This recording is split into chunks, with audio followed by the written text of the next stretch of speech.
જૂનાગઢના ઝાંઝરડા રોડ પર બિસ્માર માર્ગો અને ગટરના પ્રશ્નોને લઈ મહિલાઓ લાલઘુમ થઈ હતી।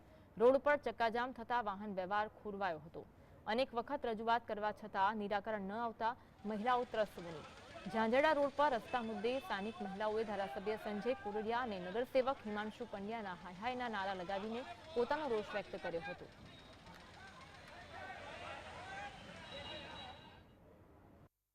અત્યારે આ 15 વર્ષ થયા નગરપાલિકા છે। અત્યારે આ રસ્તાની હાલત તમે જુઓ।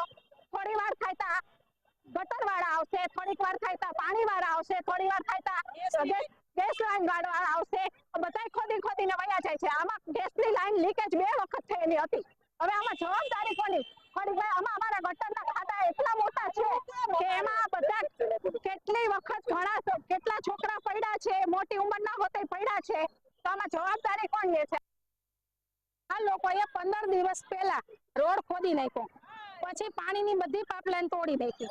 2-3 વખત લોકો પાઇપલાઈન હાંડી ગયા, એ કોઈ પાઇપલાઈનમાં પાણી જાતું નથી, બધું બહાર આવે છે। રોજે રોજ કદળો બહાર આવે। અમે 5 દિવસ ત્યાં ઘરની અંદર નહીં શાકભાજી લેવા જવા માટે, નહીં દૂધ છાશ, ઘરના જીવન જરૂરી રસ્તા તો જો છોકરા સ્કૂલે મૂકવા જવા, તેડવા જવા, શું કરવાનું? આવી રીતે ઘરમાં પુરાઈ દેવાનું। આજે ત્યાં કેટલા જણા પડે છે, લપટી લપટીને પડ્યા, માથામાં લાગ્યું, હાથ પગ ભાંગ્યા।